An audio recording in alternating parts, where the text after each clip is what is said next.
கற்றது உலகளவாகவும் கல்லாதது கைமட்டளவாகவும் இருக்கிறது. Hello everyone, எல்லாரும் எப்படி இருக்கீங்க? நல்லா இருக்கீங்களா? இந்த வீடியோ உங்ககிட்ட பேசணும் அப்படின்னு எனக்கு டாபிக் என்ன அப்படின்னு பார்த்தீங்கன்னா, ஹஸ்பண்ட் அண்ட் ஒய்ஃப் ரிலேஷன்ஷிப்பில் இருக்கிற முக்கியமான சில பிரச்சனைகளை இங்கே நான் உங்ககிட்ட அட்ரஸ் பண்ணணும் அப்படின்ட்டு நினைக்கிறேன். எதுக்காக இன்னைக்கு நம்ம இதை பற்றி பேசுகிறோம் அப்படின்னா, இந்த சொசைட்டியில் இன்னைக்கு தேவையான ஒரு விஷயமா இது வந்து மாறி வந்துருக்கு. அதை பற்றின சில விஷயங்களை நீங்கள் உங்ககிட்ட பேசணும் அப்படின்ட்டு நினைக்கிறேன். முன்னெல்லாம் எங்கேயாவது ஒரு சில இடத்துல காது பட சில விஷயங்களை கேட்டிருக்கோம். அவங்களுக்கு டிவோர்ஸ் ஆகிடுச்சு, இவங்களுக்கு டிவோர்ஸ் ஆகிடுச்சு, இவங்களுக்கு சண்டை போட்டுருக்காங்க அப்படின்னு கேள்விப்பட்டிருக்கோம். பட் இப்போது எனக்கு வந்து எனக்கு தெரிஞ்ச சர்க்கிள்லேயே, என்னுடைய க்ளோஸ் சர்க்கிளுக்கு அடுத்த சர்க்கிள் இருக்கிற ரொம்ப க்ளோஸான சர்க்கிள்லேயே சிலருக்கு இந்த ரிலேஷன்ஷிப் பிரச்சனை அப்படிங்கிறது இருந்துருக்கு. அது எந்த அளவுக்கு போயிருக்கு அப்படின்னு பார்த்தீங்கன்னா, டிவோர்ஸ் பண்ணுற அளவுக்கு ஒருத்தருக்கு வந்து டிவோர்ஸ் பண்ணுற ஸ்டேஜுக்கு போயிருக்கு. ஸோ இதை பற்றி நம்ம பேசணும் அப்படின்னு நினைக்கிறது முக்கியமான ரீசன் வந்து, ஏன் அந்த மாதிரி சண்டை போட்டுக்கணும் அப்படிங்கிற ஒரு விஷயம் இருக்குது. எல்லா ஹஸ்பண்ட் அண்ட் ஒய்ஃப் ரிலேஷன்ஷிப்புமே சண்டைன்றது இருக்கும். பட் அது எண்ட் அவங்க வந்து எந்த அளவுக்கு சமாதானமாக போகிறாங்க அப்படிங்கிறது ரொம்ப ரொம்ப முக்கியமான ஒரு விஷயம். அவங்க அப்படி சமாதானமாக போனாங்கன்னா இங்கே எவ்வளோ பெரிய பிரச்சனை வரதுக்கான வாய்ப்புகளே இல்லை. அண்ட் எல்லாத்துக்கும் மேலே சில டிப்ஸும் இந்த வீடியோவில் உங்கள்கிட்ட பேசணும் அப்படின்னு நினைக்கிறேன். ஒரு ஹஸ்பண்ட் அண்ட் ஒய்ஃப் ரிலேஷன்ஷிப்பில் அவங்க வந்து சண்டை போட்டுக்கிறாங்க. எந்த அளவுக்கு சண்டை அப்படின்னு பார்த்தீங்கன்னா, எனக்கு நீ வேணாம், உனக்கு நான் வேணாம், நீ இல்லாமல் நான் நிம்மதியாக இருப்பேன், நீ எப்படின்னா போ அப்படின்ற அளவுக்கு அவங்க வந்து சண்டை போடுறாங்க. எனக்கு தெரிஞ்சவங்க சர்க்கிளே இது நடந்துட்டு இருந்தது. இதெல்லாம் பார்க்கும்போது தான் எனக்கு வந்து ரொம்ப ரொம்ப ஒரு வியர்டாக இருந்தது. என்ன மாதிரி ஒரு சொசைட்டியில் நம்ம வந்து வாழ்ந்துட்டுருக்கோம் அப்படிங்கிற ஒரு கொஷின் மார்க். அந்த கல்யாணம் பண்ணி ஒரு பொண்ணு வந்து ஒரு குழந்தைய பெற்றெடுத்து அதுக்கப்புறம் அந்த பொண்ணுக்கும் அந்த பையனுக்கும் சண்டை வந்தால், நாளைக்கு அந்த குழந்தையுடைய நிலைமை என்ன ஆகும் அப்படின்னு சொல்லி அந்த பொண்ணு யோசிக்கிறாங்கன்னு தெரியல, அந்த பையனை யோசிக்கிறாங்கன்னு எனக்கு தெரியல. இது அவங்க யோசிக்கலன்னு நான் சொல்ல மாட்டேன், தெரியலன்னு தான் சொல்லணும். மேபி அந்த சிச்சுவேஷன் அவங்கள அந்த வார்த்தையை சொல்லியிருக்கலாம். But at the same time எல்லாருமே வந்து லைஃப்பில் நல்லா இருக்கணும் அப்படின்றத யோசிப்பாங்க. லைஃப்பில் நல்லா இருக்கணும், ஒரு ஃபேமிலியாக, ஒரு கேதரிங்காக அந்த மாதிரி இருந்தால் தான் ரொம்ப ரொம்ப இம்பார்ட்டண்ட்டாக நல்லா இருக்காங்க அப்படின்னு நம்ம வந்து சொல்லுவோம். பட் இங்கே ரிலேஷன்ஷிப் அப்படின்ட்டு வரும்போது ரொம்ப தப்பான வழியில் சிலர் போயிட்டுருக்காங்க அப்படிங்கிறது கேட்கும்போதே ரொம்ப கஷ்டமாக இருக்குது. சரி, இதுலேருந்து நம்ம எப்படி வெளியே வரலாம் அப்படின்னா, ஃபஸ்ட்டு பாயிண்ட் ரொம்ப ரொம்ப முக்கியமான ஒரு விஷயம் வந்து, உங்கள் 2 பேருக்குள்ள, அதாவது ஒரு ஹஸ்பண்டுக்கோ ஒய்ஃப்குள்ளே சண்டை நடக்கிற சண்டையை வீட்டில் இருக்க பெரியவங்க கிட்ட எடுத்துகிட்டு போகாதீங்க. அட் எனி காஸ்ட் எடுத்துகிட்டு போகாதீங்க. அப்படி போகும்போது என்ன ஆகும் அப்படின்னு பார்த்தீங்கன்னா, இப்போ நீங்கள் 2 பேர் சண்டை போட்டுக்கிறீங்கன்னா, இப்போ ஹஸ்பண்டோ ஒய்ஃபோ 2 பேர் சண்டை போட்டுக்கிறாங்கன்னா, ஹஸ்பண்டோட தாட் ஒய்ஃப் கிட்ட இருக்கும், ஒய்ஃபோட தாட் ஹஸ்பண்ட் கிட்ட டிரான்ஸ்மிட் ஆகும். இவங்க 2 பேருக்குள்ள தான் இந்த வாக்குவாதம் இருக்கும். பட் மூணாவதாக ஒரு ஆள், ஹஸ்பண்ட் சைடோ ஒய்ஃப் சைடோ ஒருத்தர் உள்ளே வராங்க அப்படின்னா, அவங்களோட தாட்டும் இங்கே வந்து டிரான்ஸ்மிட் ஆகும். லைக் அவங்க கண்டிப்பாக யாராவது ஒருத்தர் ஸ்டாண்ட் எடுத்துட்டாங்க அப்படின்னா பிரச்சனை ஆகிடும். மேபி 2 பேருக்குமே இல்லை, நீங்கள் பொதுவாக போங்க சமாதானமாக அப்படின்னு சொன்னால் ஓகே ஃபைன். பட் அது எண்ட் எத்தனை பேர் அந்த மாதிரி ஒரு டிசிஷன் எடுப்பாங்க அப்படின்ட்டு சொல்ல முடியாது. இங்கே என்ன ஆகும் அப்படின்னு பார்த்தீங்கன்னா, ஒரு ஹஸ்பண்டோ ஒரு ஒய்ஃபை சண்டை போடும்போது ஒய்ஃப் சைடில் இருக்க ரிலேட்டிவ் ஆப்வியஸ்லி ஒய்ஃப் தான் சப்போர்ட் பண்ணுவாங்க. ஹஸ்பண்ட் சைடில் இருக்க relative obviously husband help support பண்ணுவாங்க. பை ரேர் கேஸ் ஒருத்தருக்கு ஒருத்தர் மாற்றிக்கிட்டு சப்போர்ட் பண்ணுவாங்க. என்ன ஆகும் அப்படின்னு பார்த்தா, இப்போ ஹஸ்பண்ட் சைடு வந்து ரிலேட்டிவ் அவங்களோட அப்பாவோ அவங்க அம்மா வந்து, நீ பொறுத்துட்டு போமா, நீ அட்ஜஸ்ட் பண்ணிட்டு போமா அப்படின்னு சொல்லி ஒய்ஃபை சொல்லுவாங்க. ஒய்ஃப் சைடு வரவங்க, நீ ஏன்ப்பா இப்படி பண்ணுற, நீ கொஞ்சம் பொறுத்து போகலாம் அப்படின்னு அவங்க சொல்லுவாங்க.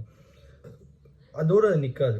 அதுக்கப்புறம் ஒய்ஃப் கிட்ட சொல்லுவாங்க, ஏன் இந்த மாதிரிலாம் பிரச்சனை ஆகிட்டு இருக்கு அப்படின்ட்டு. ஸோ அவங்களோட தாட்டு உள்ளே வர ஹஸ்பண்ட் அண்ட் ஒய்ஃபுக்குள்ளே இருக்கிற கான்ஃப்ளிக்ட் அப்படிங்கிறது இன்க்ரீஸ் ஆகும். அது வந்து ரொம்ப ரொம்ப கன்ஃபியூஷனாக இருக்கும். அதனால அவங்க கிட்ட பிரச்சனையை சொல்லக்கூடாதா அப்படின்னு கேட்டிங்கன்னா, டெஃபினட்டாக சொல்லக்கூடாது.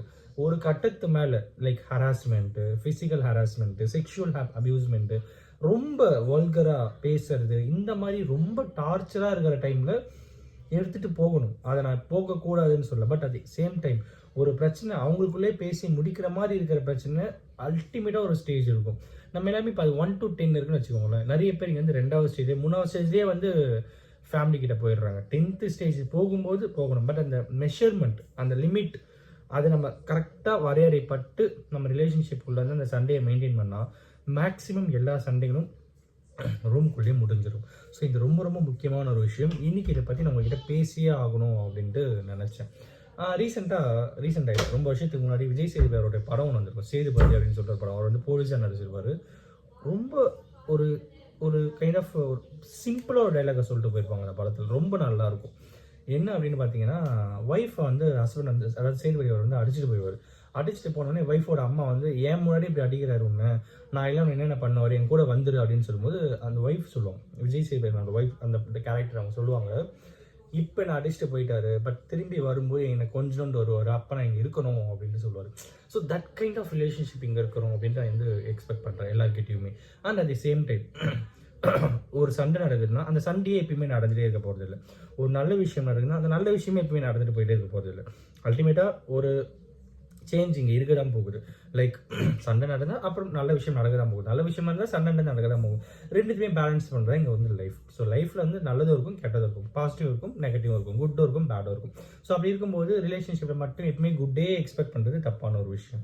ஸோ எப்போல்லாம் உங்ககிட்ட சண்டை வருதோ அப்போல்லாம் வந்து உங்களுக்குள்ளே இருந்த நல்ல மொமெண்ட்ஸை ரிமெம்பர் பண்ணி பாருங்கள். உங்களுக்குள்ளே இருந்த நல்ல மொமெண்ட்ஸை செரிஷ் பண்ணி பாருங்கள், ஷேர் பண்ணுங்கள். நம்ம இப்படிலாம் இருந்தோமே, நம்ம இப்படிலாம் இருக்க ட்ரை பண்ணலாம், why can't we try like this அப்படின்ற மாதிரி நம்மகிட்ட பேசினா சில நேரங்களில் அந்த பிரச்சனைகள் காம் டவுன் ஆகும். ஆனால் at the same time husband ரொம்ப சண்டையில் கோவமாக இருந்தாங்கன்னா ஒய்ஃப் சமாதானப்பட்டு போகிறதுல தப்பில்லை. ஒய்ஃப் ரொம்ப கோவமாக இருந்தாங்கன்னா ஹஸ்பண்ட் வந்து காம்ப்ரமைஸ் பண்ணுறதுல தப்பே இல்லை, காலில் விழுந்தால் கூட தப்பே இல்லை அப்படின்றத நான் சொல்லுவேன்.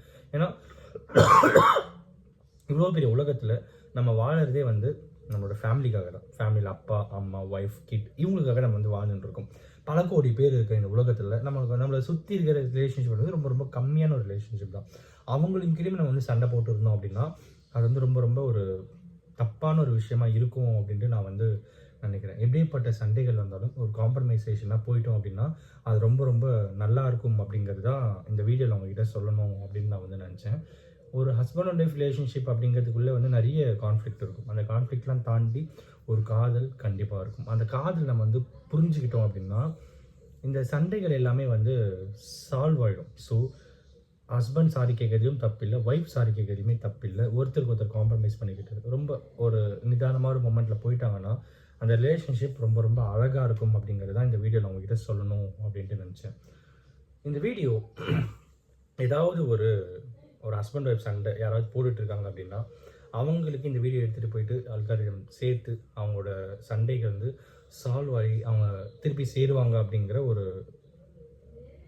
ஒரு மொமெண்ட் வந்து இருக்கணும் அப்படின்ட்டு நான் வந்து நினைக்கிறேன். அதுக்காக இந்த வீடியோ தான் நான் மேக் பண்ணுறேன்.